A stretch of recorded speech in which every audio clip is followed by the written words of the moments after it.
Laviska Shenault, I think he's a really good player. He's big. He's 6'2", 6'3". He's 220 pounds. Very similar frame to Nikhil.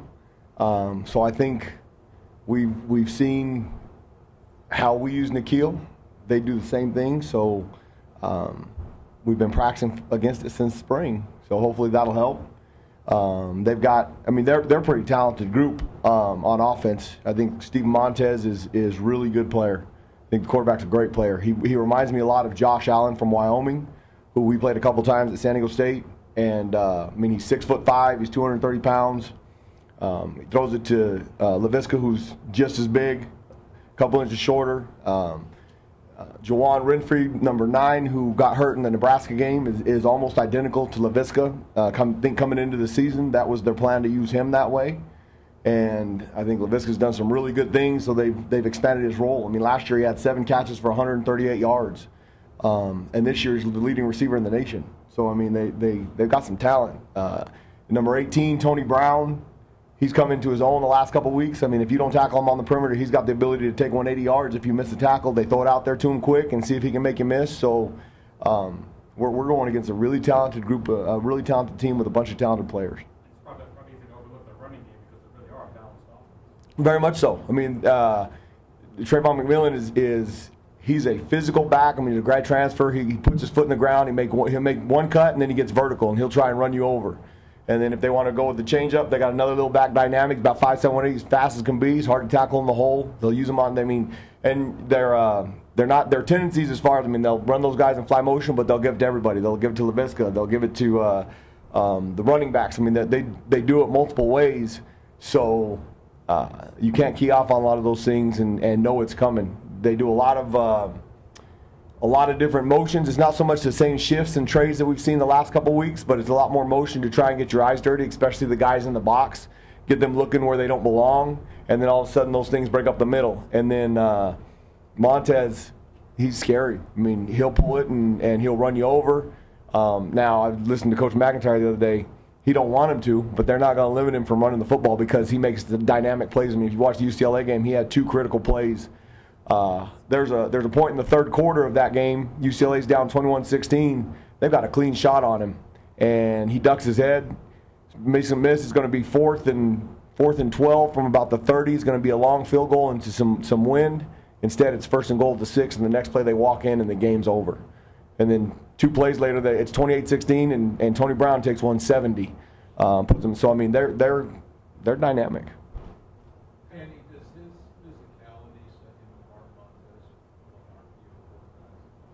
You know what? It makes it very scary because their run game they've got a lot of plays that are specifically designed for him. I mean, they'll run the fly sweep and bring QB counter back where he's got an extra lead blocker. They'll run the quarterback power. They'll do the wildcat stuff and put Laviska back there, but they'll do it with him. Now, they don't want to get him hurt because over the last 4 games, he's played really well. And they've got enough weapons that they're teaching him how to slide. So we've been talking to our guys all week. I mean, the shot that Jalen took on Lewicki in the Michigan State game, we can't. In the first game against UTSA where he gets the targeting penalty, we can't do that because there's going to be some opportunities where we're going to run up there and try and hit him, and he's going to slide. And if we take that shot, we're going to lose somebody. And he's gotten really good at it. He's not afraid to get 7 or 8 yards and slide and make it a 2nd and 3. He's not one that's going to make you miss. He's big enough to run over you, but I think they're coaching him really well. And when he gets in the open field, he's pretty fast. I mean, he's a big kid. He's 6'5", he's 230. He bounces, tacklers bounce off him when you get pressure in the pocket. He extends plays with his feet. He runs around. He'll throw it across his body and make spectacular throws. So we've got to find a way to keep him in the pocket, and when we have an opportunity to hit him free, we've got to make it count.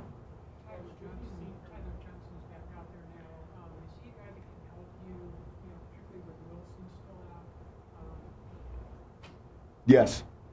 Tyler Johnson is a very talented young man. He's big. He's physical. His problem so far is he hasn't been available all the time. Different little nagging injuries. Some of that is being new to some of the things we're asking him to do to need football. Growing up a little bit. As soon as he figures everything out, he could be a really, really good player. I give him a hard time every day because those guys that hear the word potential with their name, they don't want to hear that. So he's got a lot of potential right now. And as soon as he shakes losing that word, he's going to be a really good player. I think he's going to help us this week. And I look forward to him getting better and better because he's big.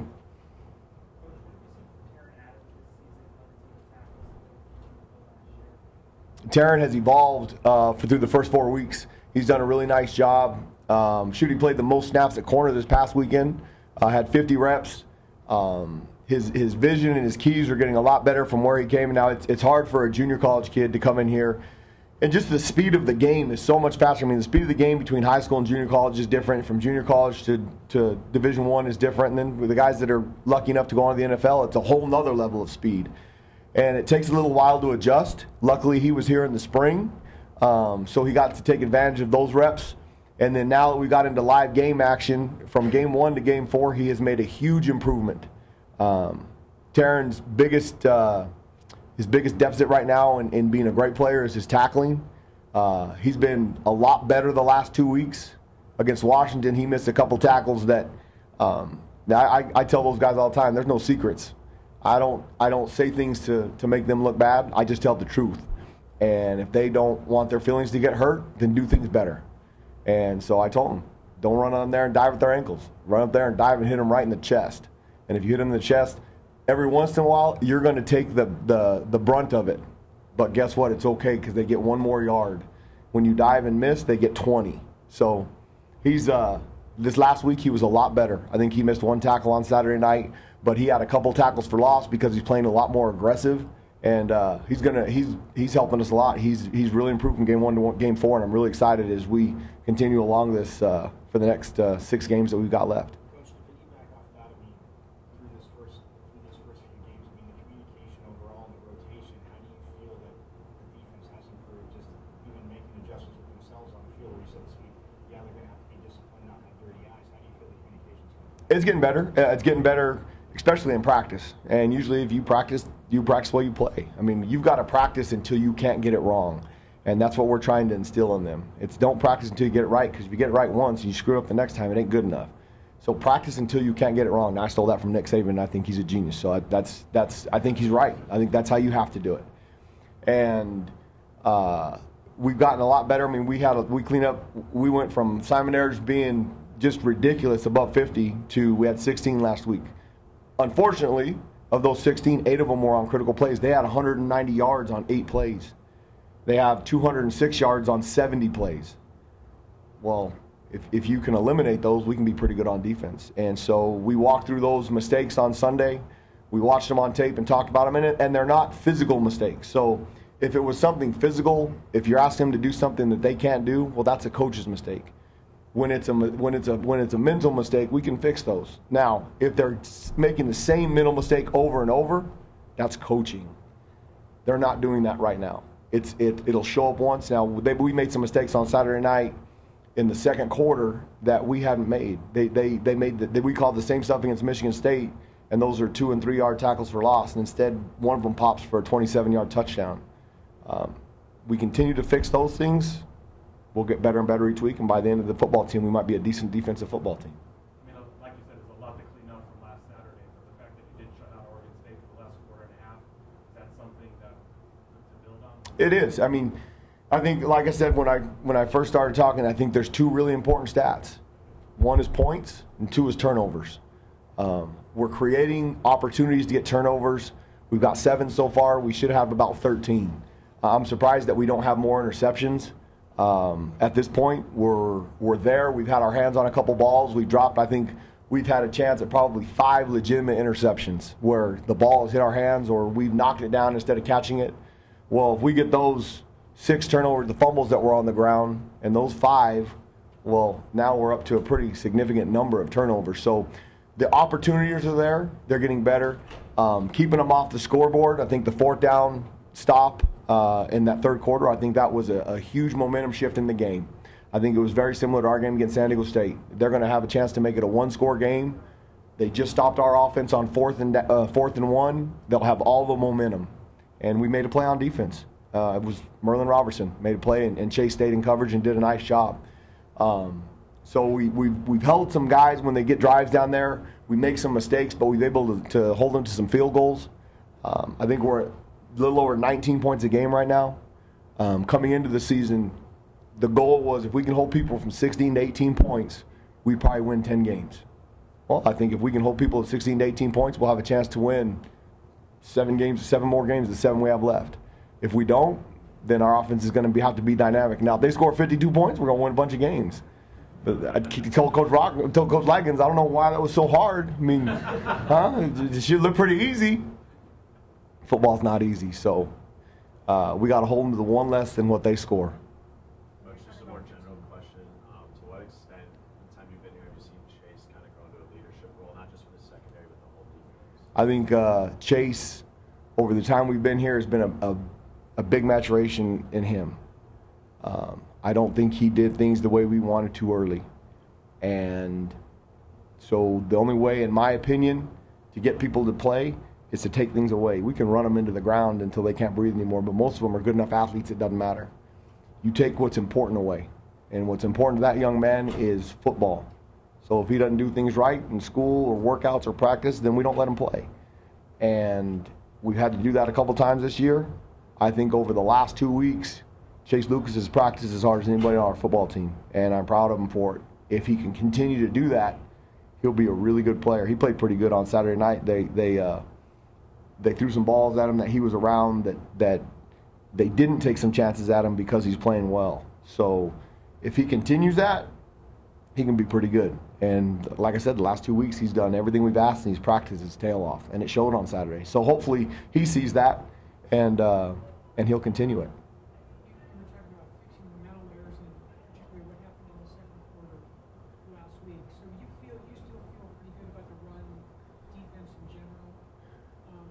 That's a good question. I think our run, for lack of a better word, I think our run defense stinks right now. Okay, it bugs the tar out of me that people have run the ball the way they have. That is not what I've been accustomed to traditionally. We don't do that. It's not what we're doing, it's how we're doing it. So that means we need to coach them better. We need to make sure that we have an edge when he's the contained guy, he needs to be outside and make sure that he sets that edge. Some of it is physical ability. Some of them, we're putting some guys in positions that they're just not quite ready for. They do some spectacular things at times that makes up for those. So what we need to do is give them a better chance to be successful. So we've addressed some of those things this week. We've made some changes so that we can stop that, but giving up 250 yards, 254 yards rushing to a running back, any running back, it's embarrassing. And so they've been hearing it all week. We've had 3 games now where they've rushed. Washington had 127, Oregon State had 256, and San Diego State had a god-awful amount. So that has been addressed. It will be fixed. It bugs me. Yes. 50-50. They do some really good things. I think the corners have been really good. I think inside at safety, we're hot and cold. I think Ashari Croswell is really becoming a good football player. Played his best game on Saturday night. Got put into a situation where Langston went out with a head injury, and he had to play the remainder of the game, and he did a really nice job. He made a couple mistakes that come with experience. We're in zone coverage at one time, the one that they complete for 3rd and 12. Taryn's expecting some help on that play. I told Taryn, don't expect help, just go make a play. Be a great player. Ashari holds the curl a little bit longer so we don't have a guy running underneath it that complete it. That's an experience deal right there. He made a couple plays in man coverage, though, over the top that those 2 plays early in the year were complete for 25, 30-yard gains. They weren't Saturday night. So I really am excited about his progress and what he's done over the last couple weeks. Jalen Harvey is still, at times he looks like a DB, at times he looks like a receiver trying to play DB. He's still getting better. We're still going to work on his tackling. He's still up there in the nation at his safety position in tackling. And then DeMonte King has played every snap that we've played on defense this year. Makes me a little nervous because if something happens to him, we don't have anybody back there with experience behind him. Those guys, now they're not playing for a reason. If they don't perform in practice up to our expectation, we don't put them in the game. And so we got a couple guys pushing him for some backup reps. We can make some adjustments right there. So I think at safety we're hot and cold. Sometimes we play well. Sometimes we give up plays we shouldn't. I think we've been pretty good at corner. Now those guys that we're going against, they're on scholarship too. And they run good routes and they make plays. But I think on the outside we've made more than we've given up. On the inside, we're probably 50-50. We made, because of Ashari the other night, we've made a couple plays in coverage that we've given up a couple plays in coverage. So as those guys get better, the whole scheme will get better. The thing that we need to get better at quicker, and going back to getting big plays in the run game, our safety support isn't good enough yet. They hear it from me every day because I'm in that room. And we'll fix it. And I mean, we did some stuff in practice the last couple days. They're kind of getting accustomed to how we want them to do it. They're being asked to do something, though, that they've never done in their career.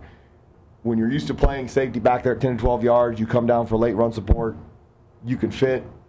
When you're a primary run defender and the offense knows it and they crack you every time and you get tired of somebody hitting you in the side of the head, well, you got two choices.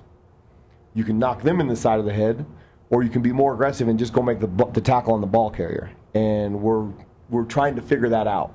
So it's been a pretty physical practice this week, I'll tell you that. You had the two freshman linebackers, and you mentioned Croswell. Is Lole someone who's coming on enough that he can contribute? Absolutely. Jermaine Lole the last couple weeks has played really well. He's in the rotation. I have no problem in him being in there at any point in the game, especially on passing downs. Now, he's really good against the run. He's really, for a freshman, in the way we do the block reaction stuff that I talk about, he's gotten really good at it. He missed the first 2 games of the season for discipline issues. He was a little bit late to practice one day, so he didn't get to play. And they're starting to figure that out too, that we have an expectation that Coach Edwards has set, and we all hold them accountable. And so he learned from it, and he's been really good. I mean, he shows up in every game at some point for a big play. And the more consistent he is, the more he'll play. But I think those 4 guys, for being true freshmen, have done a fantastic job of where we're at. I mean, people forget we're really young on defense. I mean, we got 7 guys out there that have played 5 games now, meaningful games. And they're getting better each week.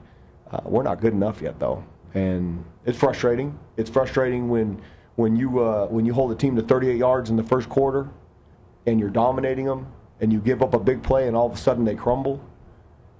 That's frustrating. That's when a coach has to step in, because our leadership is a little bit low because we got so many young guys that you have to kind of build them up. And that's not my personality. So I guess I'm learning, because I've been used to being now. In 2013, I had a secondary that was very similar, but we had older guys up front that were more mature, and so they kind of picked it up. Well, we're young all the way across the board, so that you can't tear into them, because they'll fall apart even worse. And I don't think that's the right thing to do in coaching anyway. I think there's a time for that. Sometimes they need it, but I think you've got to be able to constructively teach them, and they're getting better. But we've got an opportunity to win. I mean, we're going to have an opportunity in the next 7 games to win all of them if we play well, if they prepare right. And they hear it every week. You don't win on Saturday. You win on Tuesday, Wednesday, and Thursday, and you make Saturday, you give yourself a chance. If you don't give yourself a chance during the week, Saturday you're going to get destroyed. And I think they've done a good job coming to learn that every week. And if we keep making progress, we'll have a chance in the next 7. If we win the next 7, we get a chance at Washington or Stanford or whoever's on the other side. That'd be awesome. Was that honestly a fear of yours back at the fall campus, with the leadership aspect, just because, like you said, so many young, inexperienced players at key positions, to kind of feel that it might rear its ugly head in the season? Yeah, I mean, there's a couple guys that have stepped up that are trying to lead. They've never done it before. So when you have that, sometimes you have some pushback, and the pushback comes from somebody who thinks they're getting picked on. Good leaders don't care if people like them. And in this generation, everybody wants to be liked. Everybody wants to look at their phone and see how many likes they have on something. I mean, that commercial, 100. I mean, that everybody wants that. So these guys have to have that personality that they don't care. And there's not enough of that in this world. I don't care if people like me. So if they can brush off on that, then we'll find somebody that'll step up and it'll be good. And a couple of them are trying. And I think by the end of the year, we'll have somebody that steps up, and the younger guys. Darren Butler's trying to do it, and I think there's times that he's done it and people are responding. The other part of that is you do have to be a good player. Guys don't listen to guys that can't play. When you play with experience and you show them that you can do it, then they'll listen. I think the right guys are trying to. So I think we're getting better. Coaches need to continue to do a good job until somebody takes that realm over, but it's growing.